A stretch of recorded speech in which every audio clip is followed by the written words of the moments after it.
Good morning, friends. My name is Pradeep Kumar Padhya. I am working in a Resonance Institute as a GS faculty in a Resomex division. Today we will discuss about the SSC CGL paper, mains paper, which was held in 3rd of March 2023. Okay, तो GS का पूरा हम paper discuss करेंगे, जिसमें हम cover करेंगे physics के, chemistry के क्वेश्चन, जनरल अवेयरनेस के क्वेश्चन, जिसमें ज्योग्राफी के क्वेश्चन हम मोस्टली फोकस करेंगे. ठीक है, सो सबसे पहले हम डिस्कस करेंगे. फर्स्ट क्वेश्चन है हमारा, ज्योग्राफी का पार्ट है. Which are the following states has the highest fertility rate in India according to the 2011 census. अभी हमारा जो सेंसस के अकॉर्डिंग है, 2011 सेंसस के अकॉर्डिंग, जहाँ पर सबसे ज़्यादा हाईएस्ट फर्टिलिटी रेट थी, मतलब जन्म दर सबसे ज़्यादा कहाँ पर थी, कौन से स्टेट में थी, तो वो उसमें आप डिस्कस करेंगे कि प्रजनन दर, मतलब चिल्ड्रन की जो उनकी ग्रोथ थी वो कहाँ पर हुई थी, सबसे ज़्यादा बच्चे जो पैदा हुए थे वो कहाँ पर हुए थे, तो वो बेसिकली बिहार के अंदर हुए थे. ठीक है, बिहार में मैं आपको बताता हूँ कि ये नॉर्थ ईस्ट के अंदर जाएंगे. जैसे नॉर्थ ईस्ट से पहले बिहार अपना पड़ता है, तो बिहार में बहुत अच्छा यहाँ पर क्या है, नेचुरल रिसोर्सेज की अबंडेंट मात्रा में अवेलेबल है. ओके, और यहाँ पर इसके अंदर वेस्ट बंगाल, उड़ीसा और बिहार, इन तीनों एरियाज़ के अंदर बेसिकली जो फर्टिलिटी रेट है वो हाईएस्ट है, क्योंकि यहाँ पर पॉपुलेशन, नंबर ऑफ पॉपुलेशन ज़्यादा है, इंक्रीमेंट है. और आपने देखा होगा कि माइग्रेशन के लिए जो वर्कर्स हैं वो इंडिया के डिफरेंट पार्ट्स में जाते हैं, तो हमें इस चीज़ को कंट्रोल करना पड़ेगा. It's not a good thing that highest fertility rate की बिहार के अंदर है. हम अपने बिहार को इस तरह से डेवलप करेंगे. It's a part of our states, it's a part of our country that we have to develop our state in a better way. Okay, हमें यहाँ के लोगों को एक बेटर अपॉर्चुनिटी प्रोवाइड करें, एजुकेशन के रिगार्डिंग, एम्प्लॉयमेंट के रिगार्डिंग, और यहाँ पर इंडस्ट्रियल का डेवलपमेंट करें. इसके बिहाफ पे जो ये पॉपुलेशन है, ये सारी चीज़ें हो रही हैं, इनको कंट्रोल कर सकेंगे हम. ठीक है, तो ये एक पहला क्वेश्चन था हमारा, जिसमें हाईएस्ट फर्टिलिटी रेट जो नोटिस की गई थी वो बिहार के अंदर नोटिस की गई थी. नेक्स्ट क्वेश्चन हम डिस्कस करेंगे.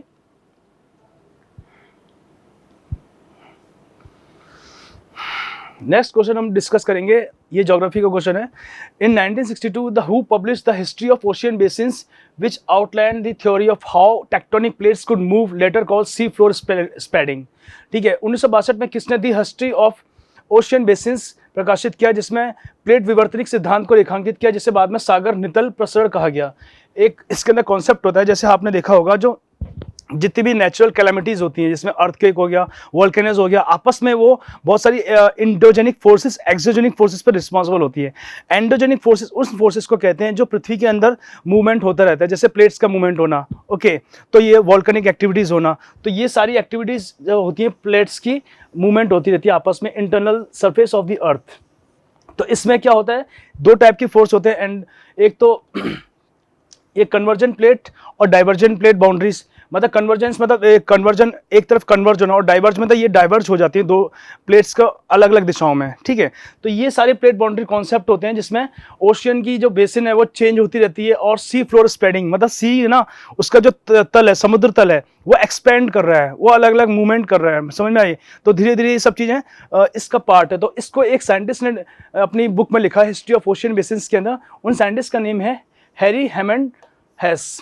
हैस ने इस चीज़ को पूरा डिस्कवर किया, और प्रॉपर तरीके से उन्होंने साइंटिफिक एविडेंस प्रोवाइड किए कि इसकी वजह से ये सारे रीजंस होते हैं.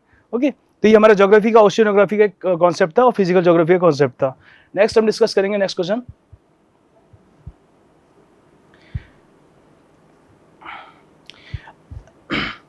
ये हम डिस्कस करेंगे, ये केमिस्ट्री का क्वेश्चन है. Identify A class of compounds that has a functional group OH. OH group आप जानते ही हैं कि ये अल्कोहल ग्रुप होता है. ठीक है, हम जैसे इसकी कंपोजिशन हम देखेंगे, COOH, तो ये आप जानते हैं ये अल्कोहल ग्रुप की कैटेगरी में आते हैं.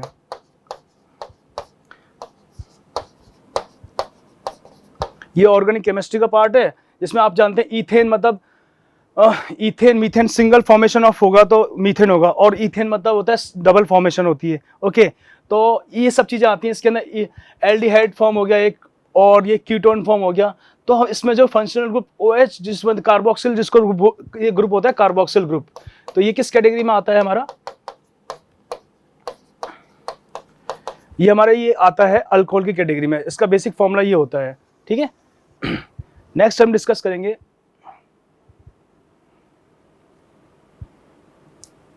ये जितने भी मिनरल्स प्रोडक्ट हैं हमारे इंडिया के अंदर, आप जानते हैं कि हमारे इंडिया के अंदर बहुत सारे mineral, abundant amount of mineral resources present हैं। चाहे आप दक्षिण राज्यों में जाएं, चाहे उत्तर पश्चिमी राज्यों में जाएं, आप नॉर्थ ईस्ट में जाइए, तो एक कल्चरल मीन्स की एक डाइवर्सिटी है मिनरल रिसोर्सेज की इंडिया में बहुत सारी जगह पे, और उसका हम एक्सट्रैक्शन करते हैं बाय वेरियस प्रोसेस के थ्रू। ओके, तो ये सारे मिनरल रिसोर्सेज हैं, और जो इनका रिजर्व रीजन है, जो भंडार क्षेत्र है, वो भारत में कहाँ कहाँ मौजूद है। जैसे आपने जानते होंगे मध्य प्रदेश से लेकर झारखंड, छत्तीसगढ़, इन रीजन्स में कितनी सारी खदानें हैं, और यहाँ पर तमिलनाडु, आंध्र प्रदेश, तेलंगाना, रायलसीमा, इस एरियाज के अंदर सबसे ज़्यादा जो है मिनरल रिसोर्सेज पाए जाते हैं। तो हम डिस्कस करते हैं कि वन बाय वन हम चेक करते हैं कौन कौन से मिनरल्स हैं और उनके रिजर्व रीजन कौन कौन से हैं। तो हम देखेंगे कि बॉक्साइट मोस्टली, ये आप जानते हैं कि लोहरदगा पर, लोहरदगा पड़ता है झारखंड के अंदर, झारखंड के अंदर रांची का पठार, तो उस साइड में ये एरिया सबसे ज्यादा बॉक्साइट का एक्सट्रैक्शन किया जाता है। और बॉक्साइट की बेसिक एक रॉ फॉर्म होती है Al2O3.XS2O। हम इसको फर्दर एक्सट्रैक्ट करेंगे तो इससे हम एल्यूमिनियम का एक्सट्रैक्शन करेंगे, तो इससे हमारा एल्यूमिनियम निकलता है। ओके बेटा, तो इससे बॉक्साइट से हमें एल्यूमिनियम निकलता है। एक बेयर्स प्रोसेस होता है, इसके थ्रू हम इसको एक्सट्रैक्ट कर सकते हैं। एंड देन हम माइका जो है इसको बोलते हैं अभ्रक। माइका कहाँ से मिलता है सबसे ज्यादा? ये भीलवाड़ा से मिलता है, माइका भीलवाड़ा से मिलता है। और कोयला है जो झरिया झारखंड के अंदर आता है,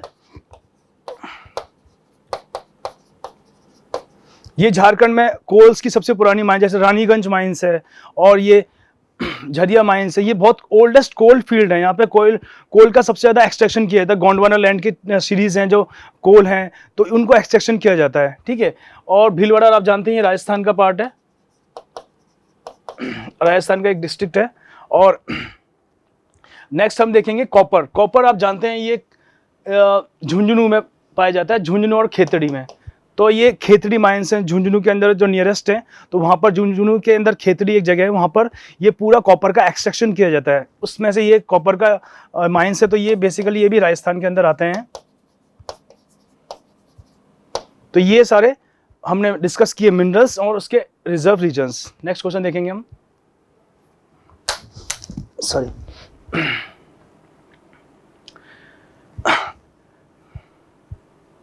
नेक्स्ट क्वेश्चन हम डिस्कस करते हैं कि which law was studied in the year 1787 in which it was said that the volume of a gas increases with its absolute temperature and its absolute temperature decreases then its volume will be decreases। Means कौन सीधा सा concept है, इसके अंदर हम discuss करेंगे। ये एक फिजिक्स का कॉन्सेप्ट है कि जैसे जैसे वॉल्यूम इंक्रीज होगा उसी तरह से टेम्परेचर इंक्रीज होगा, और वॉल्यूम डिक्रीज होगा तो टेम्परेचर भी डिक्रीज होगा, वॉल्यूम इंक्रीज होगा तो टेम्परेचर भी इंक्रीज होगा। उसी तरह से अगर वॉल्यूम को हम डिक्रीज करेंगे तो टेम्परेचर भी डिक्रीज होगा। तो ऑब्वियस सी बात है कि हम डिस्कस कर रहे हैं कि V का डायरेक्ट रिलेशनशिप है किसके साथ में? टेम्परेचर के साथ में। They both are independent to each other. Exactly एक डेली लाइफ एग्जांपल देते हैं हम, जैसे सर्दी के टाइम पे आप देखा होगा जो टायर्स वगैरह होते हैं बास्केटबॉल के अंदर, जो उसमें हवा वगैरह होती है ऑटोमेटिकली वो कम हो जाती है। ठीक है, क्योंकि टेम्परेचर राइज हो रहा है, एटमॉस्फेरिक टेम्परेचर कम हो रहा है, तो उसमें जो नेचुरल चीज़ है उसके अंदर वो टेम्परेचर की वजह से उसमें जो प्रेशर है, एयर का प्रेशर, वो डिक्रीज हो जाता है। एज इट इज हम गर्मियों के टाइम देखा होगा आपने, हम थोड़ी सी हवा थोड़ी ज़्यादा टायरों में भर लेते हैं, तो एयर टेम्परेचर की वजह से, आउटरमोस्ट एटमॉस्फेयर की वजह से, जो टेम्परेचर हीट अप करने की वजह से उसका जो प्रेशर होगा वो भी मेंटेन होने से समटाइम टायर ब्लास्ट कर जाता है। ठीक है, तो बस्ट हो जाता है टायर उसकी वजह से। तो ये जो कॉन्सेप्ट है वो किसने दिया था? चार्ल्स लो ने दिया था, एक साइंटिस्ट थे। तो चार्ल्स लो ने डेली लाइफ एग्जांपल से रिलेटेड करते हुए इसको कॉन्सेप्ट को इंट्रोड्यूस किया था कि उसमें डायरेक्ट रिलेशन होता है वॉल्यूम का टेम्परेचर के साथ में। So that was a part of our chemistry. Okay, तो नेक्स्ट हम देखेंगे, हालांकि केमिस्ट्री फिजिक्स दोनों में इसका रिलेशन हम यूज होगा इसके अंदर, थर्मोडायनेमिक्स के अंदर यूज होता है इसका, और फिजिक्स के अंदर फिजिकल क्वांटिटीज के अंदर यूज होगा इसका। In which year was the Doppler effect discovered by the Austrian scientist Christian Doppler that describes the change in frequency of any kind of sound or light wave produced by a moving source with respect to an observer। देखो सीधी सी बात है कि Doppler effect आया था, जैसे हमारा navy's की, Indian navy की बात करें, जैसे नेवी नेवल साइंस है उसके बारे में, ओशियनोग्राफी के बारे में बात करेंगे, तो डॉपलर इफेक्ट एक तरीके से एक वेव का ट्रांसमिशन करता है। जैसे सपोज करो एक सबमरीन है, तो सबमरीन एक वेव का ट्रांसमिशन करेगा, तो ये क्या होगा, ये एपरेंट रिसोर्स है ओके तो ये रिसोर्सेज के थ्रू मतलब ये यहाँ पे ऑब्जर्व करेगा कुछ भी चीज़ें, कुछ भी, और जैसे वेव्स है, और वेव्स से ना कोई सपोज करो यहाँ पे सी के अंदर कौन सी चीज़ कहाँ पर है, कितनी पर्टिकुलर डिस्टेंस पर है, तो वो प्रॉपर तरीके से नेविगेशन के लिए purpose, it is use for the navigation purpose.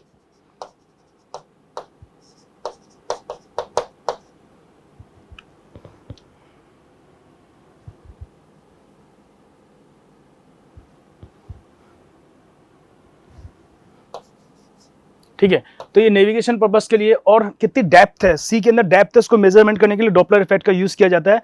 और जैसे सपोज करो सबमरीन्स का मूवमेंट जब होता है, सबमरीन्स का मूवमेंट जब सी के अंदर होता है तो सामने से कोई भी चीजें आती हैं तो डॉपलर इफेक्ट के थ्रू उसको वो ओवरकम कर सकता है। ओवरकम करने की वजह से जो एक्सीडेंट के चांसेस होंगे वो एकदम कम हो जाएंगे। तो एक पर्टिकुलर फ्रिक्वेंसी ये रेडिएट करेगा और उससे टकरा के वापस से रिफ्लेक्ट बैक होंगी वो जो फ्रिक्वेंसी, और उसकी वजह से ये प्रॉपर तरीके से सेफली मूव कर सकता है सबमरीन। तो ये नेवी का एक बहुत इंपॉर्टेंट पार्ट है और ओशियोनोग्राफी का कॉन्सेप्ट है।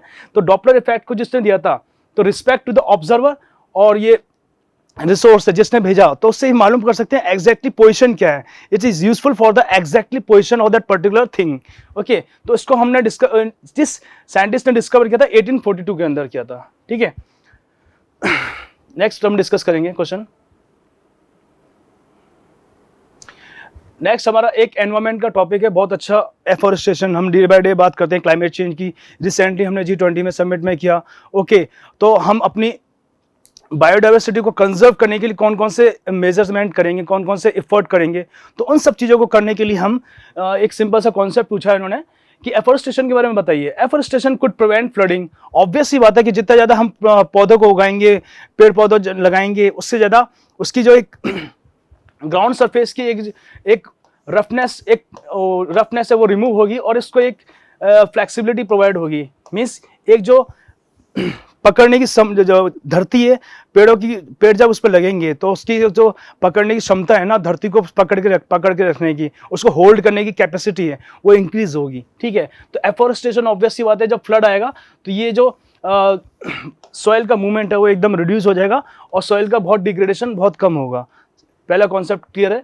नेक्स्ट क्वेश्चन, नेक्स्ट है हमारा कि ये बैलेंस इकोसिस्टम को बैलेंस करता है। इकोसिस्टम को ऑब्वियसली बैलेंस करता है। जब हम प्लांट्स को ग्रोथ करेंगे तो एक प्रॉपर तरीके से यहाँ पे प्लांट्स होंगे तो ऑब्वियसली बात है एनिमल्स भी होंगे यहाँ पर, और ये पूरा एक इकोलॉजिकली बैलेंस को अप्रोच करेगा, इकोलॉजिकल बैलेंस को अप्रोच करेगा। तो ये एक एनवायरनमेंट के लिए बहुत इंपॉर्टेंट चीज़ है। हम देखा अपने, हम अवेयरनेस प्रोग्राम भी करते हैं, वन महोत्सव प्रोग्राम करते हैं स्कूल्स में, कॉलेजेस में, और अपनी सोसाइटीज़ के अंदर के लोगों को अवेयर करते हैं कि ज़्यादा से ज़्यादा grow more and more trees. Okay, और हम वर्ल्ड वाइड अपने प्लेटफॉर्म्स पे डिफरेंट कंट्रीज़ के साथ में भी ये एक इनिशिएटिव ले रहे हैं कि हमें अपने क्लाइमेट चेंज को रिड्यूस करना है और प्रॉपर तरीके से एफॉरेस्टेशन को इंक्रीज करना है और अपने प्लेनेट को एकदम सस्टेनेबल डेवलपमेंट की ओर लेके जाना है। तो ये सब चीज़ें इसके अंदर आती हैं। ठीक है, तो that was a part of this. And next हम डिस्कस करेंगे what is the name of the scheme launched in 2021 for students to attain foundational literacy and numeracy up to class 3। Simple सा कॉन्सेप्ट है, जैसे आपने start किया होगा 2005 में सर्व शिक्षा अभियान स्टार्ट हुआ था। सर्व शिक्षा अभियान मतलब गांव में एक बेसिक लेवल से लेकर दो प्रौढ़ शिक्षा अभियान भी चला था। जो ओल्डर एज हैं, जिनकी कुछ रीजंस की वजह से पढ़ाई वगैरह छूट गई है, तो उन सबको भी एक पढ़ाई करने का मौका दिया जाए। तो सर्व शिक्षा अभियान एकदम numerous amount of start level from the all और in the India and the different districts and different villages also. Okay, तो ये बहुत अच्छा इनिशिएटिव था गवर्नमेंट का। इसके थ्रू मैक्सिमम से मैक्सिमम लोगों ने एक एजुकेशन को एक नई मुहिम बनाई और उसमें पार्टिसिपेशन किया। अभी देखा होगा आपने मिड डे मील योजना भी चल रही है, तो गांव के बच्चों को शिक्षा के साथ साथ में उनकी एक न्यूट्रिशन वैल्यू को भी प्रोवाइड कर दिया जाए। तो ये मिड डे मील योजना स्कीम लेके आए हैं और उनको प्रोत्साहित करें एजुकेशन की फील्ड में। उसी तरह से जैसे प्राइमरी जो बच्चे होते हैं, जो उनको थर्ड क्लास तक क्या ना बेसिक न्यूमेरिकल कैपेबिलिटी को इंक्रीज करना और उनकी लिटरेसी कैपेबिलिटी को इंक्रीज करने के लिए एक स्कीम चलाई गई है जिसका नाम है निपुण भारत। ओके, तो दैट्स अ निपुण भारत। और ये निष्ठा 2.0 ये सीबीएसई का है, जो टीचर्स है उनकी टीचर्स ट्रेनिंग के लिए है बेसिकली। ओके, और बाकी ये स्कीम्स भी हैं और एजुकेशन ओरिएंटेड चीज़ें हैं। तो बस बेसिकली इससे रिलेटेड ये है कि निपुण भारत में जो क्लास 3 के स्टूडेंट्स होंगे उनको न्यूमेरिकल एबिलिटी इंक्रीज करनी है उनकी, और उनकी लिटरेसी एनहेंस एफिशिएंसी को इंक्रीज करना है। ठीक है, तो नेक्स्ट हम डिस्कस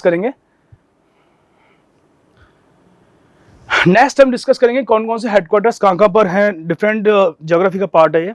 कौन कौन से इंडिया में इंस्टीट्यूट हैं। Indian council of agriculture research institute कहाँ पर है, जो ग्राउंड नट रिसर्च है जो जूनागढ़ में है। देखा होगा, हमने गुजरात के अंदर बात करते हैं, ये गुजरात के अंदर बेटा आप जानते हैं कि सबसे ज़्यादा यहाँ पर ब्लैक सॉइल पाई जाती है, और ब्लैक सॉइल बहुत इंपॉर्टेंट होती है। किसके लिए होती है? ग्राउंड नट के लिए बहुत इंपॉर्टेंट होती है।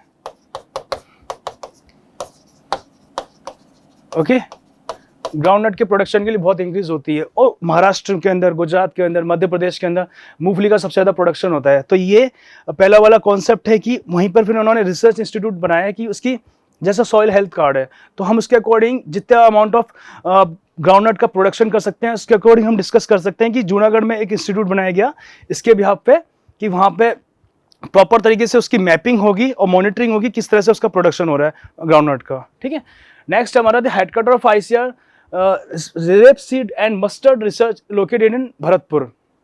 भरतपुर रीजन आप जानते ही हैं, ये डीग क्षेत्र जो है भरतपुर रीजन है, सबसे ज़्यादा राजस्थान के अंदर सरसों का प्रोडक्शन होता है। कोटा बूंदी क्षेत्र के अंदर से लेकर बयाना से क्षेत्र से लेकर, और इस पूरे रीजन के अंदर सरसों का सबसे ज़्यादा उत्पादन होता है, क्योंकि क्लाइमेटिक कंडीशंस भी बहुत इस तरह की रिस्पॉन्सिबल होती हैं।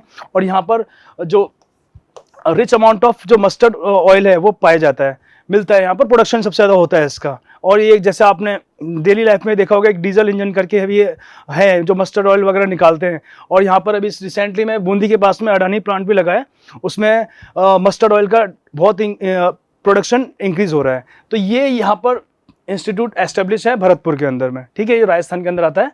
और द नेक्स्ट हम देखेंगे कि सोयाबीन रिसर्च इंस्टीट्यूट कहाँ पर है। वो सोयाबीन रिसर्च इंस्टीट्यूट है हमारा इंदौर MP के अंदर। वही सब चीज़ें रिपीट हो रही हैं, मतलब इसके अंदर भी सोयाबीन की प्रोडक्टिविटी को कैसे इंक्रीज करना है, और सॉइल का रूटीन कार्ड कैसा, सॉइल हेल्थ कार्ड कैसा होना चाहिए, सॉइल की कैसी, उसके अंदर कौन कौन सा माइक्रो न्यूट्रिएंट्स हैं, मैक्रो न्यूट्रिएंट्स कौन कौन से हैं, उनका प्रोडक्शन को हम कैसे इंक्रीज कर सकते हैं, एनहेंस कर सकते हैं। तो ये सारी चीज़ें ना ये इंस्टीट्यूट के अंदर ये लोगों को बताते हैं, वहाँ पे जो वहाँ के किसान वगैरह उनको अवेयर करते हैं, और उनकी क्लासेस भी लेते हैं बाकायदा, और प्रॉपर तरीके से इनको मॉनिटरिंग करते हैं। ठीक है, तो ये सारे इंस्टीट्यूट मैंने बता दिया आपको। ग्राउंड नट कहाँ पर है? जूनागढ़ में। रेपसीड मस्टर्ड कहाँ पर है? भरतपुर में है। और सोयाबीन कहाँ पर है? इंदौर के अंदर है। नेक्स्ट क्वेश्चन डिस्कस करेंगे हम। What is the correct order of radiations in descending order of the frequencies. देखिए, हमारी अर्थ एटमॉस्फेयर के अंदर बहुत सारी लेयर्स होती हैं, लेयर्स ऑफ एटमॉस्फेयर होती हैं। तो उसमें thermosphere, stratosphere, mesosphere, exosphere, ionosphere. तो उसी के अकॉर्डिंग जो वेव्स का मूवमेंट होता है ना, उसके डिपेंड होती हैं उसकी फ्रीक्वेंसी और वेवलेंथ। फ्रीक्वेंसी और वेवलेंथ पे चीज़ें ये डिपेंड होती हैं किस फ्रीक्वेंसी से वो मूवमेंट हो रहा है उसका, और उसकी वेवलेंथ कितनी है उसकी। ठीक है, जिसको तरंग दैर्घ्य बोलते हैं। और इसमें से हम डिस्कस करेंगे कौन सा डिसेंडिंग ऑर्डर ऑफ फ्रीक्वेंसीज में है। मतलब आप देखिए कि जो ये इंफ्रारेड है, माइक्रोवेव्स है, या रेडियो वेव्स है, एक्सरे है, इनमें से कौन सी प्रॉपर डिसेंडिंग ऑर्डर में अरेंज करना है, ना कि हमें असेंडिंग ऑर्डर में अरेंज करना है। तो हम वन बाय वन चीज़ें देखेंगे। तो सबसे पहले हम देखेंगे इंफ्रारेड रेडिएशन आएगा, उसके बाद माइक्रोवेव्स आएगा, और उसके बाद रेडियो वेव्स आएगा, और उसके बाद एक्सरेज आएगा। अब इसका मैं थोड़ा आपको यूज़ बताता हूँ। इंफ्रारेड रेज हैं जो हमारे रिमोट के अंदर होता है, मोबाइल टीवी के अंदर रिमोट्स में हम यूज़ करते हैं। IR वेव्स होती हैं उसके अंदर, जो इनिशिएट करता है उस चीज़ को, ठीक है, प्रोसेस को ऑन करने के लिए। और माइक्रोवेव्स देखा होगा, माइक्रोवेव की तरह हम ओवन में यूज़ करते हैं, माइक्रोवेव ओवन्स के अंदर यूज़ करते हैं। और माइक्रोवेव का हम रडार टीवी सिस्टम्स के अंदर यूज़ करेंगे। रडार नेविगेशन होता है, मिलिट्री एप्लीयंस के अंदर, उसके अंदर यूज़ होता है इसका। और रेडियो वेव्स हमने देखा, और रेडियो वेव से भी वही चीज़ कम्युनिकेशंस के लिए यूज होता है। It is use for the communication purposes. Okay, and x rays जो हमारे डिटेक्ट करता है, बॉडी को पूरा स्कैन करता है एक्सरेज, कि कोई भी जो भी प्रॉब्लम है हमारी, जो बोन कहीं से ब्रेक हो रही है, कुछ भी इशू है बॉडी के पार्ट में, तो उसको एक्सरे डिटेक्ट करता है। तो that's exact descending order of that particular frequencies of that particular rays, infrared rays, microwaves, radio waves, and X-rays. Okay, so that was a part of our SSCGL mains paper I discussed today, and इसमें हमने geography, physics, chemistry और daily basis का जो current affairs है उसको introduce किया। Thank you very much. Hello everyone, आज हम लोग पॉलिटी और इकोनॉमिक्स के वो क्वेश्चंस और करंट अफेयर के वो क्वेश्चंस देखेंगे जो एसएससी सीजीएल के 3 मार्च वाले मेंस के पेपर में आए थे। चलिए, पहला सवाल है हमारे पास एसटी कम्युनिटी को लेकर। एसटी जो शेड्यूल ट्राइब कम्युनिटी में जो लिस्ट अपडेट हुई थी, with the 2022 amendments to the Indian constitution, which of the following communities have been granted the schedule tribe status by the government of India. देखो, हर किसी की अपनी कास्ट होती है और schedule tribe, scheduled caste, OBC, इनके बारे में मैं बता दूं कि ये जो है वो कास्ट नहीं है। एसटी, एससी, ओबीसी ये कास्ट नहीं है, ये एक स्टेटस है आपकी कास्ट के हिसाब से। अब ये स्टेटस कौन कौन सी कास्ट को मिलेगा, ये डिसाइड कौन करता है? ये डिसाइड हमारी भारत सरकार करती है। देखो, हमारे कॉन्स्टिट्यूशन के आर्टिकल 366 में शेड्यूल ट्राइब की डेफिनेशन को बताया गया है, जबकि आर्टिकल 342 में यह बात बताई गई है कि शेड्यूल ट्राइब में कौन कौन शामिल होगा। अब लिस्ट तो बना दी 342 में। आर्टिकल 342 की जो लिस्ट है उसमें यदि किसी और जाति को शेड्यूल ट्राइब का स्टेटस देना है या किसी जाति का शेड्यूल ट्राइब का स्टेटस वापस लेना है तो इसमें करेक्शन करना होगा। तो टाइम टू टाइम इसमें अमेंडमेंट्स होते रहते हैं आर्टिकल 342 की इस लिस्ट में, और वैसा ही एक अमेंडमेंट 2022 में भी किया गया था। इस 2022 के टाइम पर एक थी आपकी नरी कौरवन कम्युनिटी, एक थी आपकी हट्टी कम्युनिटी, एक थी आपकी कुरुबा कम्युनिटी, एक थी आपकी झिम्बिया कम्युनिटी और एक थी आपकी गोंडा कम्युनिटी। इन 5 कम्युनिटीज को 2022 में शेड्यूल ट्राइब का स्टेटस दिया गया। मैं फिर क्लियर कर दूं, शेड्यूल ट्राइब कोई कास्ट नहीं है, यह एक स्टेटस होता है। एसटी, एससी, ओबीसी एक स्टेटस होता है, न कि कास्ट। तो नरिकोवन कम्युनिटी को, हट्टी कम्युनिटी को, कट्टू कुरुबा कम्युनिटी। नरिकोवन कम्युनिटी की बात करें तो ये आपकी तमिलनाडु की, जबकि आपके हट्टी कम्युनिटी जो है वो आपके हिमाचल प्रदेश की, कट्टू कुरुबा का जो रिलेशन है वो आपके कर्नाटक से है, जबकि कापू कम्युनिटी का रिलेशन आपके आंध्र प्रदेश से है। 2022 में इन तीनों को और 2 और कम्युनिटी है, गोंडा और झिम्बिया, जो एक छत्तीसगढ़ से है और गोंडा आपका यूपी से। तो इन 5 कम्युनिटीज को शेड्यूल ट्राइब का स्टेटस दिया गया था। तो ऑप्शन क्या हो जाएगा? ए, बी, सी। तो अब देख ले कौन सा ऑप्शन सही है। तो फर्स्ट वाला ऑप्शन सही है, ए, बी, सी। और कापू कम्युनिटी को शेड्यूल ट्राइब का स्टेटस पहले ही मिल गया था, जो कि आंध्र प्रदेश से जुड़ी हुई है। तो चलिए, आंसर क्या हो जाएगा? ए, बी, सी। आगे बढ़ते हैं। अगला क्वेश्चन है आपका, आपने 2 मार्च का पेपर हमने जब डिस्कस करा था तो उस पर भी स्पोर्ट्स से एक सवाल आया था। अवार्ड्स और स्पोर्ट्स को मिलाकर, स्पोर्ट्स और अवार्ड्स को मिलाकर एक सवाल बनाया था उसमें भी, कि कौन सा जो खिलाड़ी है वो कौन से खेल से जुड़ा हुआ है। यहां पर भी हम लोग देखते हैं, एक सवाल है कि किसको best batsman in the test match, best bowler in the test match, ठीक है, और best batsman in the ODI और T20। अब यहाँ पर जो भी क्रिकेट के लवर्स हैं उनको तो 2 ऑप्शन तो वो ऐसे एलिमिनेट कर देंगे। भाई यहाँ पर 3 बैट्समैन है और 1 बॉलर है। अब बॉलर ही तो बेस्ट बॉलर का अवार्ड लेगा ना, किसी बैट्समैन को थोड़ी बेस्ट बॉलर का अवार्ड मिल जाएगा। थोड़ा सा प्रैक्टिकली कॉमन सेंस से सोचे तो नो डाउट जो एक अवार्ड है बेस्ट बॉलर का और इधर भी एक ही बेस्ट बॉलर है, तो ये तो मैच करेगा। तो बी के साथ सेकंड मैच होगा, यानी ये आंसर नहीं होगा आपका, ये भी आंसर नहीं होगा। ठीक है, बचते कौन से हैं? 3 नंबर और आपका 4 नंबर।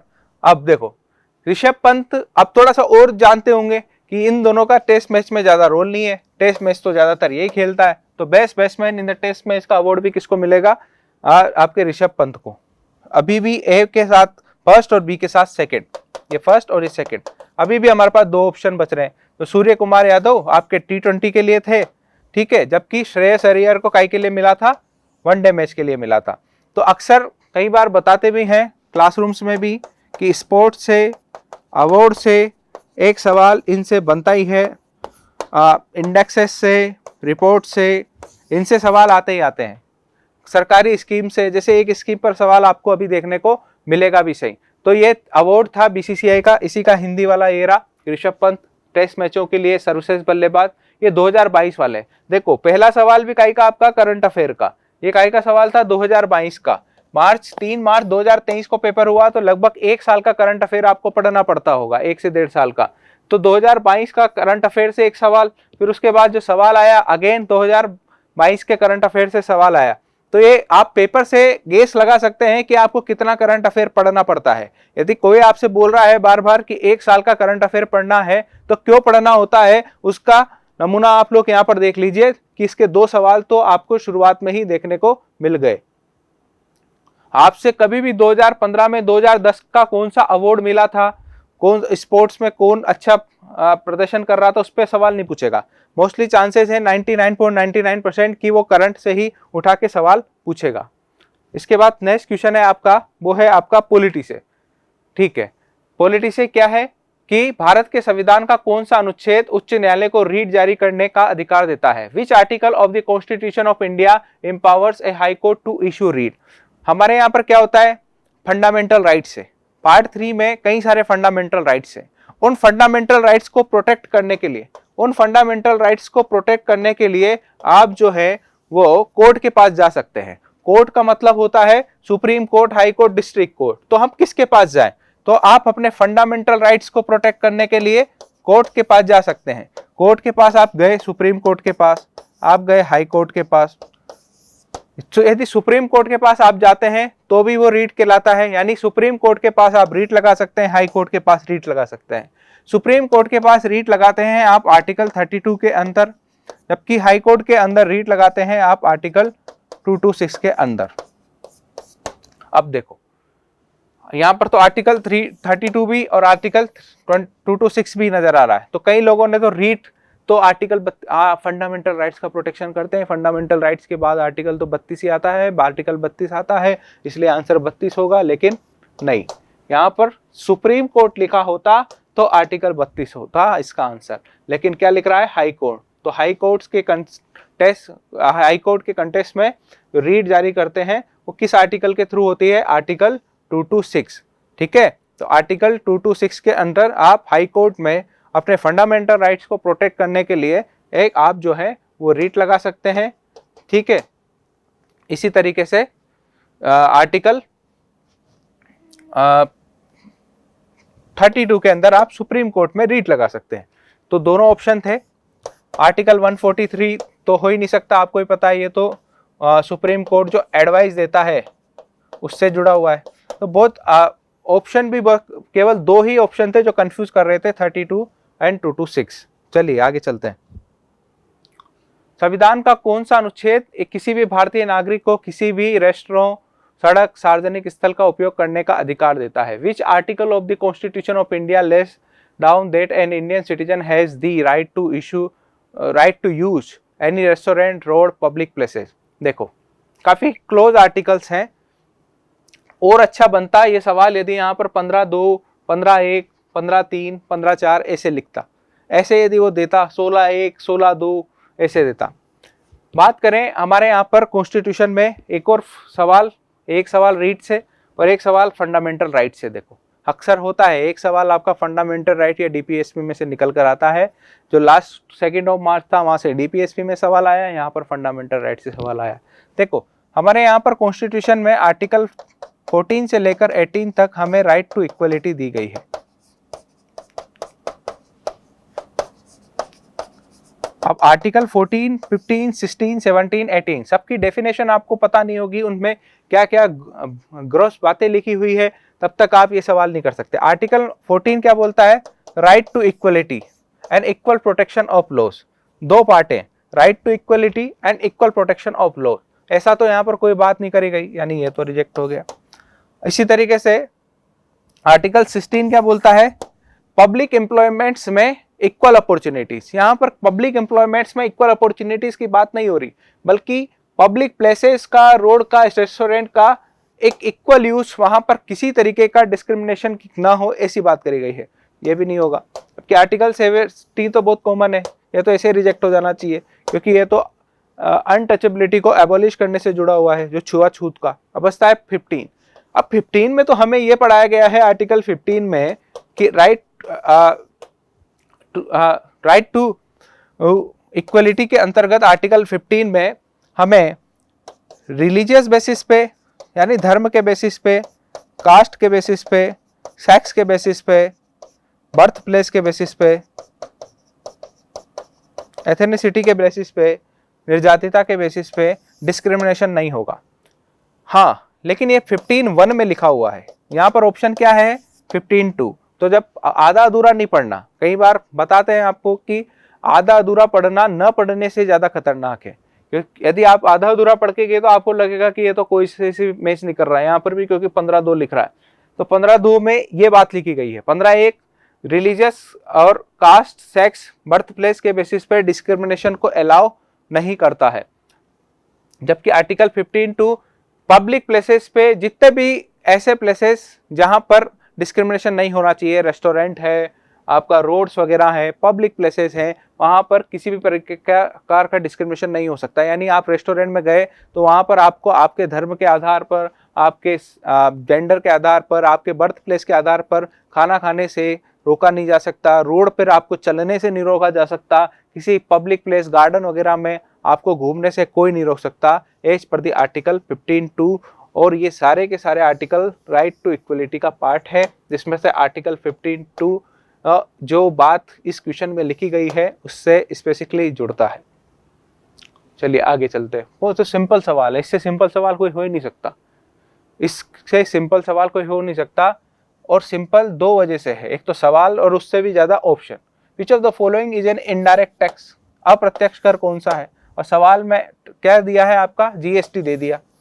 अब आपको पता है कि जो आप टैक्स देते हैं वो दो तरीके के होते हैं, जो टैक्स होते हैं वो दो तरीके के होते हैं, एक होता है आपका डायरेक्ट टैक्स और एक होता है आपका इनडायरेक्ट टैक्स।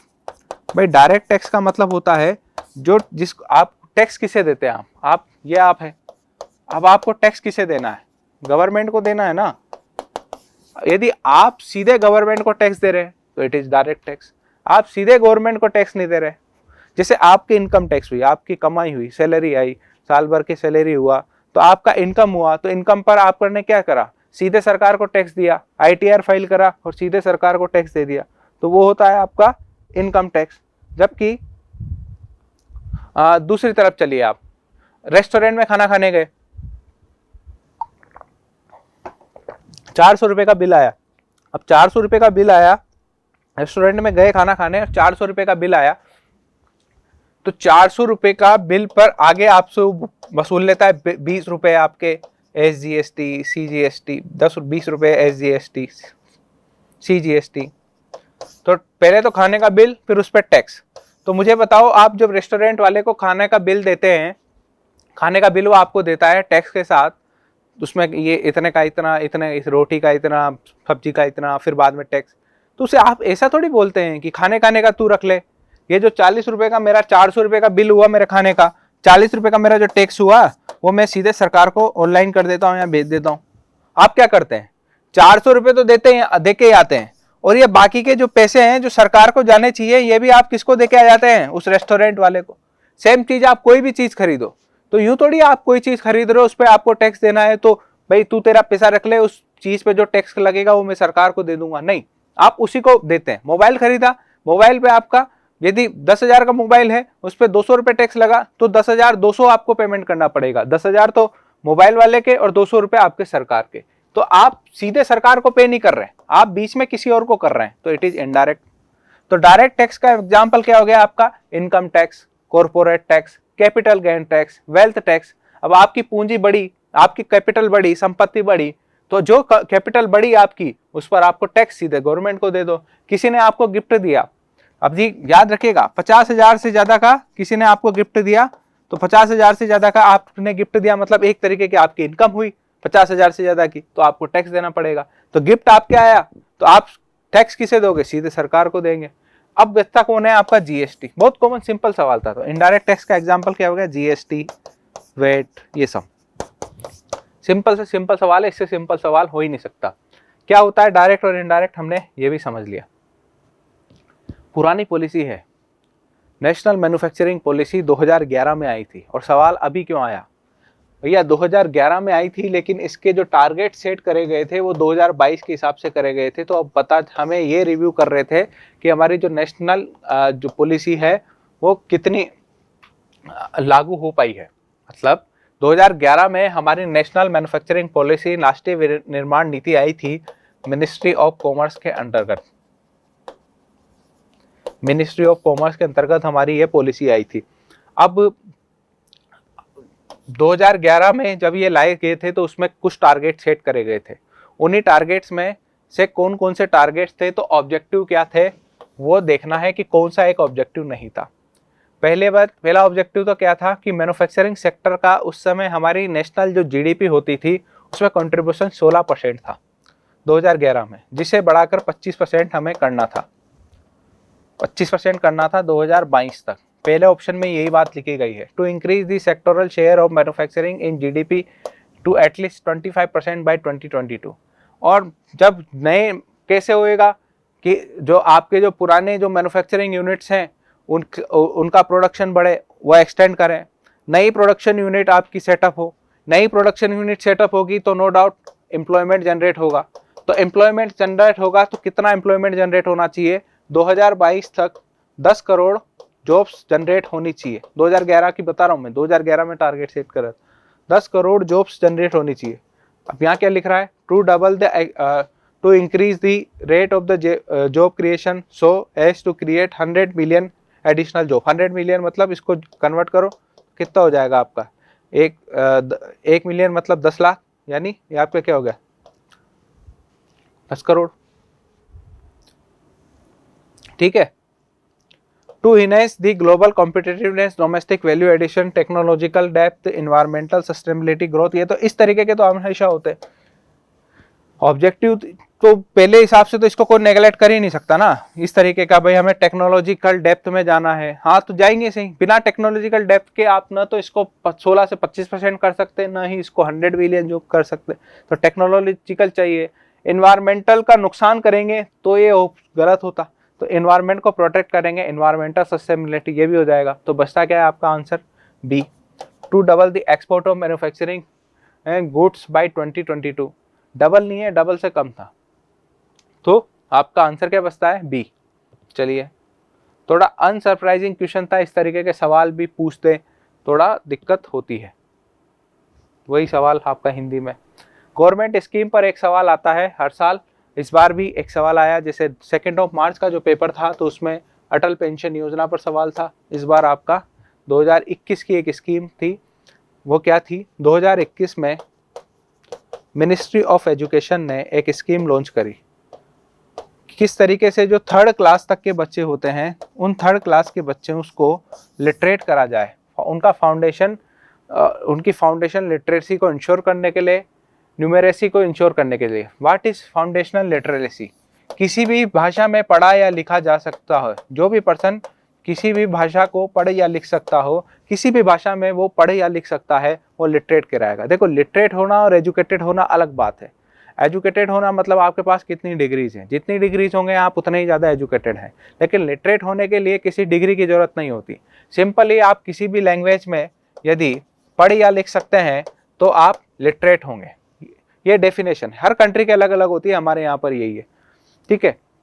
जबकि न्यूमरेसी का मतलब है आप यदि मैथ्स के जो नंबर्स हैं उनको समझ पा रहे हैं। यदि दूध वाले ने आपसे बोला कि बेटा 25 रुपये आपके दूध के और 15 रुपये आपके दही के, और यदि आप 50 रुपये दे के आ रहे हैं तो आपकी न्यूमरेसी कम है, मैथ्स के अंकों की गणित समझ है, मतलब ये सिंपल जोड़ भाग कर ले, उसको बोलते हैं आपकी न्यूमरेसी, ठीक है ना। तो क्लास 3 तक के बच्चे न केवल फाउंडेशन लिटरेसी बल्कि न्यूमरेसी को इंश्योर कर सकें, और इसके लिए एक तरीके की universal foundation literacy and numeracy by 2026-27, क्योंकि 2021-22 में स्टार्ट हुई थी, एक प्रोग्राम स्टार्ट करा। तो अगले 5 साल में मिनिस्ट्री ऑफ एजुकेशन ने क्लास 3 तक के बच्चों की फाउंडेशन लिटरेसी और न्यूमरेसी को इंश्योर करने के लिए एक स्कीम लॉन्च करी जिसका नाम था निपुण भारत स्कीम। बहुत कॉमन था ये निपुण भारत स्कीम, ठीक है। और न्यूमरेसी क्या होती है, सिंपल मैथमेटिकल टर्म्स को समझना। लिटरेसी क्या होती है, किसी भी लैंग्वेज में, यहाँ नोटिस करने वाली बात है, किसी भी लैंग्वेज में यदि आप पढ़ या लिख सकते हैं तो आप लिटरेट कहलाएंगे, ठीक है। एक सवाल है यहाँ पर इस पूरे आज में ये करंट अफेयर का सवाल है। जैसे कि आप देखिए, ये करंट अफेयर का सवाल हो गया, ये आपका करंट अफेयर का सवाल था, करंट अफेयर कुछ ज़्यादा ही 10 साल पुराना पूछ लिया। ये आपका इकोनॉमी का था, 2 आपके पॉलिटी के सवाल थे एक के बाद एक, फिर करंट अफेयर का। तो करंट अफेयर को नेगलेक्ट नहीं कर सकते हम, करंट अफेयर के सवाल देख लीजिए आप कितने ज़्यादा है। चलिए आगे बढ़ते हैं। Identify which of the following statements are correct. पिछले कुछ समय में ICAR, Indian council of agriculture research, काफ़ी ज़्यादा न्यूज में था। Indian council of agriculture research, Bharat में एग्रीकल्चर रिसर्च को, एग्रीकल्चर सेक्टर में R&D को प्रमोट करने के लिए 1929 में एक एज ए सोसाइटी एक बॉडी स्टेब्लिश करी गई, उसी का नाम था ICAR। उस ICAR जो कि अभी प्रेजेंट में अंग्रेजों के टाइम पे स्टेब्लिश करी थी एग्रीकल्चर सेक्टर में R&D को प्रमोट करने के, जो कि अभी मिनिस्ट्री ऑफ एजुकेशन के अंतर्गत एक ऑटोनोमस बॉडी है।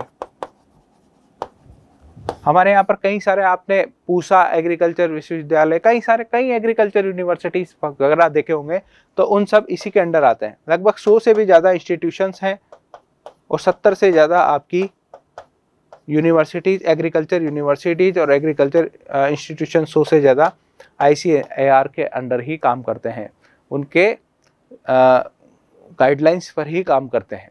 अब ICAR के इन इंस्टीट्यूशंस में 2-3 इंस्टीट्यूशंस जो करंट अफेयर में न्यूज में थे उसके बारे में पूछ लिया। कैसे, देखिए।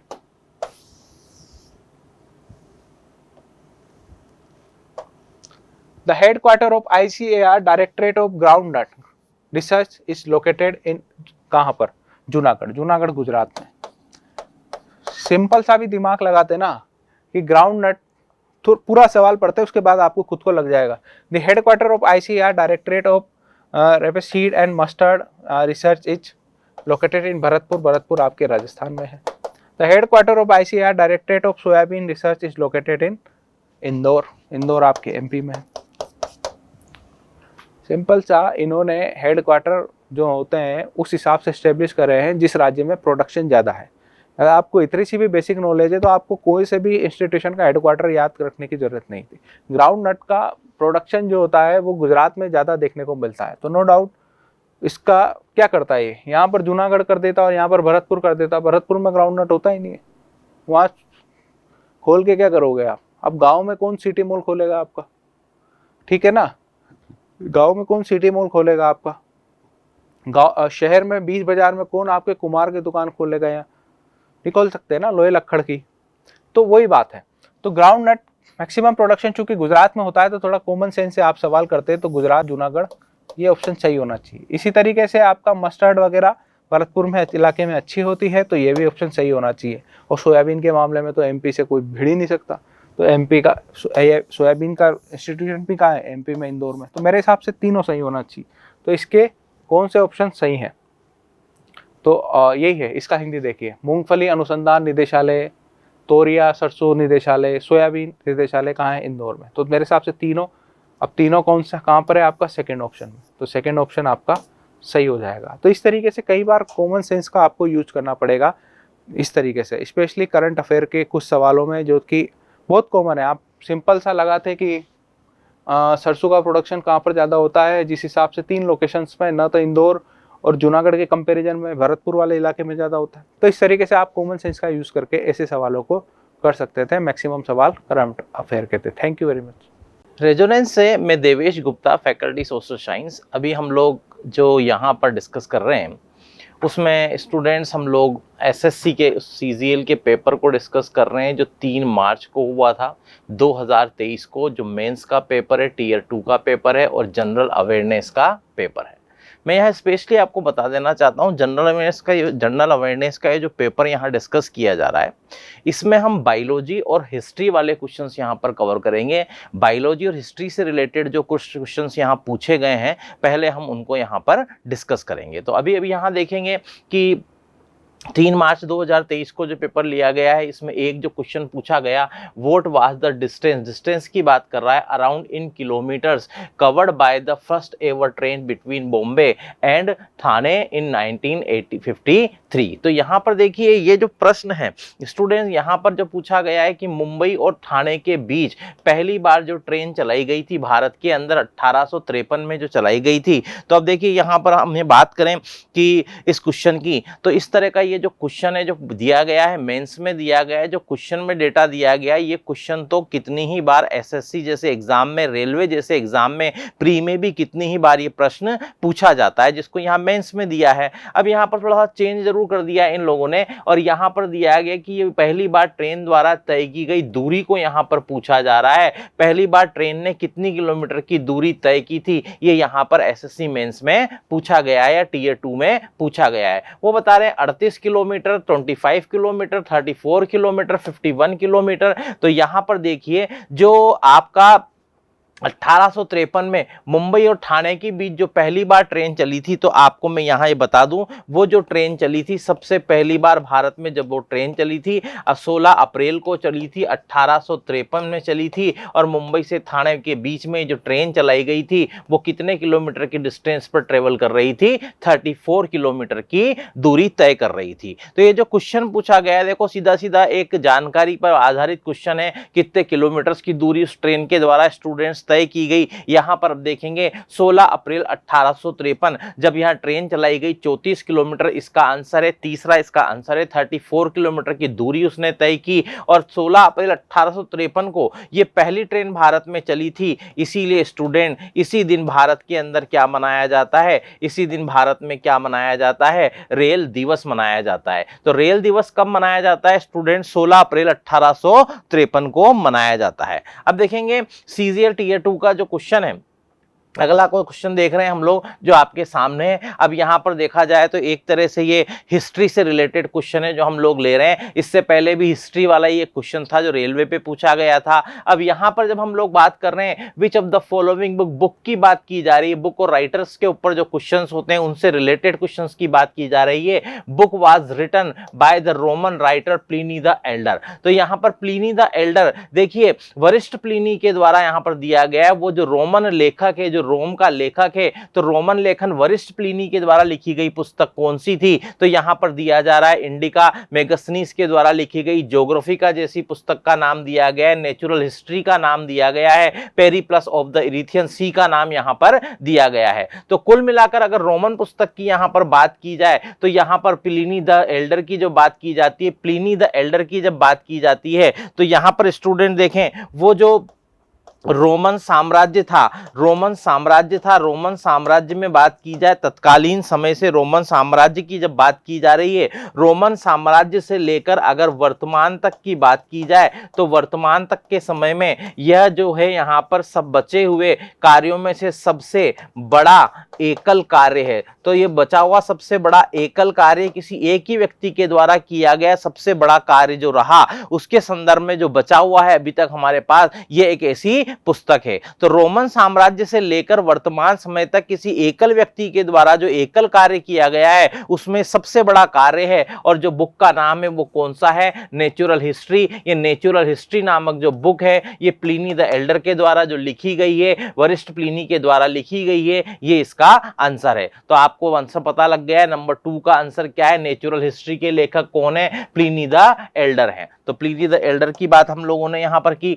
अगला देखें, जहां बात की जा रही है जफर खान की बात की जाती है। देखो एक तो नाम आता है बख्त खान का जो 1857 की क्रांति के समय दिल्ली में थे, वास्तविक नियंत्रण बख्त खानों के हाथों में ही था। लेकिन यहां पर किसकी बात की जा रही है, जफर खान की बात की गई है। दिल्ली सल्तनत के समय निम्न में से किस शासक का प्रसिद्ध सेनापति था। तो अगर हम लोग जफर खान की बात करते हैं, Zafar Khan was a famous general of which of the following ruler of Delhi सल्तनत। तो यहां पर कहा जा रहा है वो जो जफर खां है वो किस दिल्ली सल्तनत के शासक का सेनापति था? तो यहां पर देखिए उन्होंने नाम दिया है अलाउद्दीन खिलजी का दिया, मोहम्मद बिन तुगलक का दिया, इल्तुतमिश का दिया है और किसका दिया है? बलबन का भी दिया है। तो मैं आपको यहां पर बता देना चाहता हूं कुल मिलाकर ये जो आपका आंसर है यहां पर जो जफर खां की बात की जा रही है, अगर हम लोग कुछ नामों पर चर्चा करें, जैसे फॉर एग्जांपल के लिए हम बात करते हैं किसकी बात करते हैं? अल्प खां की बात करते हैं। ये अल्प खां किसका सेनापति था?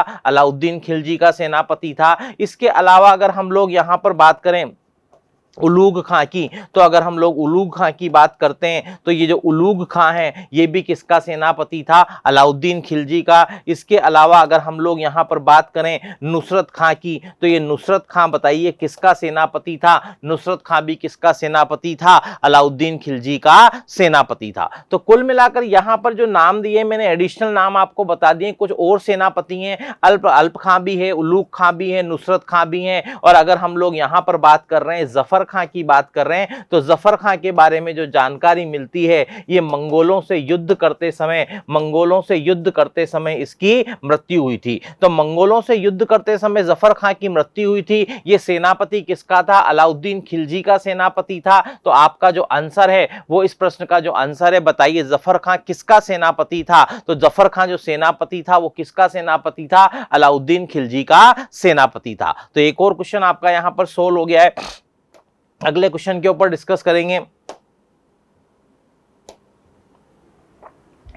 अब देखिए ये बायोलॉजी से लिया गया क्वेश्चन है, विच of the following is essential for form the haemoglobin in blood? Haemoglobin in blood, तो यहां पर बात की जा रही है किसकी बात की जा रही है? हीमोग्लोबिन की बात की जा रही है। हीमोग्लोबिन बनाने के लिए निम्न में से क्या आवश्यक है? तो निम्न में से क्या आवश्यक है? क्या फैट आवश्यक है? क्या आयरन आवश्यक है? क्या कैल्शियम आवश्यक है? क्या प्रोटीन आवश्यक है? अब देखिए यहां पर अगर हम लोग हीमोग्लोबिन की बात की जाए तो एक नाम जो आपका आ रहा है यहां पर, जब हम लोग बात कर रहे हैं किसकी? हीमोग्लोबिन की बात कर रहे हैं। और हीमोग्लोबिन की बात कर रहे हैं तो हीमोग्लोबिन के लिए कहा जाए तो हीमोग्लोबिन तो खुद ही एक प्रोटीन है। तो प्रोटीन का ही एग्जांपल है। आईएएस में भी एक क्वेश्चन पहले पूछा गया है, हीमोग्लोबिन किसका उदाहरण है? तो हीमोग्लोबिन तो खुद ही एक प्रोटीन का उदाहरण है। लेकिन यहां पर देखें तो प्रोटीन तो वो खुद ही है, लेकिन आपके जो हीमोग्लोबिन होता है वो जो जंतु होते हैं जिनके अंदर कैसा रक्त पाया जाता है? लाल रक्त पाया जाता है। इनके अंदर मुख्य एलिमेंट हीमोग्लोबिन में कौन सा पाया जाता है? आयरन पाया जाता है। लेकिन यहां जैव जगत के अंदर कुछ जंतु स्टूडेंट ऐसे होते हैं जिनके अंदर रक्त कैसा पाया जाता है? नीले रंग का रक्त पाया जाता है। और नीले रक्त वाले जंतु में इन प्लेस ऑफ आयरन क्या पाया जाता है? कॉपर पाया जाता है। तो कुछ जंतु ऐसे भी होते हैं स्टूडेंट जिनमें क्या होता है कि लाल रंग का जो रक्त है उसके अंदर आयरन मुख्य एलिमेंट होता है, पर कुछ जंतुओं के अंदर नीले रक्त भी पाया जाता है, नीले रंग का रक्त पाया जाता है और उनमें आयरन के स्थान पर क्या पाया जाता है? कॉपर पाया जाता है। तो अब यहां पर देखेंगे रक्त में हीमोग्लोबिन बनाने के लिए निम्न में से क्या आवश्यक है? तो रक्त में हीमोग्लोबिन बनाने के लिए निम्न में से क्या आवश्यक है? तो वो क्या आवश्यक है? क्योंकि लाल रक्त वाले हीमोग्लोबिन के अंदर क्या पाया जाता है? आयरन पाया जाता है। तो आयरन आवश्यक है। इस प्रश्न का आंसर स्टूडेंट्स क्या होगा? इस प्रश्न का आंसर क्या होगा? आयरन होगा, लोहा आवश्यक है। तो एक अच्छा और इजी क्वेश्चन है यहां पर ये जो आपको यहां पर दिया गया। अगर हम लोग यहां पर बात करें which of the following can degrade detritus into the simpler inorganic substance, तो यहां पर वो कह रहा है कि निम्न में से कौन सा अपरद? तो सबसे पहले तो डेब्रिटस की जब हम लोग बात कर रहे हैं यहां पर डेब्रिटस के बारे में हमें पता होना चाहिए। डेब्रिटस को सरल अकार्बनिक पदार्थों में सिंपल इनऑर्गेनिक कंपाउंड में डिग्रेड करने के लिए निम्न में से किसके पास क्षमता होती है? प्रश्न पूछा गया। क्या वो एल्गी के बारे में बात कर रहे हैं? वो शैवाल के बारे में बात कर रहे हैं? क्या शैवाल में डिग्रेड करने की क्षमता होती है? क्या पादप प्लवक के बारे में, फाइटो प्लांक्टोन के बारे में बात की जा रही है? फंगल एंजाइम्स के बारे में बात की जा रही है? कवकीय एंजाइम्स के बारे में बात की जा रही है? लाइकेन के बारे में बात की जा रही है? लाइकेन के बारे में आप जानते ही होंगे, लाइकेन किससे मिलकर बने हुए होते हैं? शैवाल प्लस कवक से मिलकर के बने हुए होते हैं। तो लाइकेन क्या होते हैं? लाइकेन शैवाल और एल्गी से मिलकर के बनते हैं। यहां पर देखें शैवाल दिया गया है, कवकीय एंजाइम दिया गया है, पादप प्लवक दिया गया है, लाइकेन दिया गया है। जो आपका राइट आंसर है वो कौन सा है, आपका राइट आंसर कौन सा है, कवकीय एंजाइम है जो इसको डिग्रेड इनऑर्गेनिक कंपाउंड्स में कर सकते हैं। अब देखेंगे यहां पर हम जब बात कर रहे हैं डेब्रीज की, जब बात की जाती है, जो सॉरी डेट्रीटस की जब बात की जाती है, डेट्रीटस की जब बात की जाती है तो वास्तव में क्या है, ये वास्तव में क्या होते हैं, ये वास्तव में ऑर्गेनिक वेस्ट को कहा जाता है। ऑर्गेनिक वेस्ट को कहा जाता है किसके अंदर, क्या कहा जाता है, ह्यूमस के अंदर जो ऑर्गेनिक वेस्ट होता है, ह्यूमस में जो सड़े गले मृत पदार्थ होते हैं, कार्बनिक पदार्थ होते हैं, सड़े गले मृत कार्बनिक पदार्थ जो होते हैं, जो वेस्ट होते हैं, अवशिष्ट होते हैं ह्यूमस के अंदर, उन्हें क्या कहा जाता है, डेट्रीटस कहा जाता है, उन्हें क्या कहा जाता है, अप्रद कहा जाता है। तो कुल मिलाकर ये जो आपका जो ह्यूमस है, ह्यूमस के अंदर जो सड़े गले जो वेस्ट हैं, इसके अलावा जो सड़े गले वेस्ट के रूप में जो कार्बनिक पदार्थ हैं उनको ही डेट्रीटस कहा जाता है, और इनको जो है कवक का एंजाइम इनको डिग्रेड कर सकता है। तो आपका जो आंसर है वो कौन सा हो जाएगा, कवकीय एंजाइम इसका आंसर हो जाएगा, जो हम लोगों ने यहाँ पर डिस्कस किया। अब देखिए यहाँ पर अगर हम लोग बात कर रहे हैं बायोलॉजी का क्वेश्चन है, which group of animal are named because of their spiny skin, कांटेदार त्वचा के रूप में बात की जा रही है अपने आप में। ये जो आपका हिंट भी है एक तरह से क्वेश्चन के आंसर के लिए, यहां पर स्पाइनी स्किन के रूप में लिए बात की गई है, have a peculiar water driven tube system. तो कुल मिलाकर यहां पर बात करें that they use for moving around, तो कुल मिलाकर यहां पर जो कहा जा रहा है जंतुओं के किस समूह का नाम उनकी कांटेदार त्वचा के कारण रखा गया है, और उनमें विशिष्ट जल संवहन नाल तंत्र पाया जाता है। तो कुल मिलाकर जो है विशिष्ट जल संवहन नाल तंत्र किनमें पाया जाता है, जो उनके चलन में भी सहायक होता है, वो कहते हैं क्या वो हेमिकार्डेट कॉर्डेटास होते हैं, क्या वो एस्के हेलमंथीज होते हैं, क्या वो इकाइनोडर्मेटास होते हैं, क्या वो मोलस्क होते हैं। तो देखिए यहां पर जो है नाम के आधार पर ही पूछ लिया गया। इकाइनोडर्मेटा की जब हम लोग यहाँ स्टूडेंट्स बात कर रहे हैं तो देखेंगे यहां पर एक शब्द तो क्या है आपका, एक शब्द बना हुआ है इकाइनोडर्म्स। तो इकाइनोडर्म्स से ही कौन सा शब्द निकला है आपका, इकाइनोडर्मेटा नामक शब्द निकला है। तो इकाइनोडर्मेटा की जब हम लोग बात कर रहे हैं स्टूडेंट, यहां पर देखेंगे दो शब्दों से मिलकर बना हुआ है। एक शब्द कौन सा है आपका, ये यहां पर इकाइनो है प्लस एक शब्द कौन सा है आपका, डर्म है। तो यहां पर जो इकाइनो की बात की जाती है, इकाइनो की जब हम लोग बात कर रहे हैं, ये इकाइनो किस भाषा का शब्द है, ये ग्रीक भाषा का शब्द है। इसका अर्थ ही स्टूडेंट क्या होता है,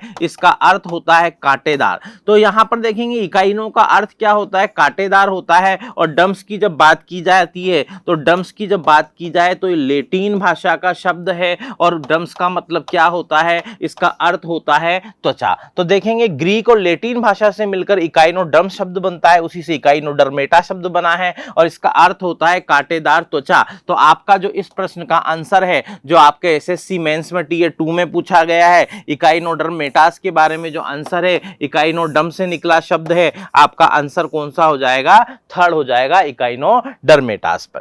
तो आपके लिए यहां पर देखेंगे ये लगभग 6 क्वेश्चन है जो बायोलॉजी और हिस्ट्री वाले सेक्शन में से थे, जो हम लोगों ने यहां पर डिस्कस किए हैं।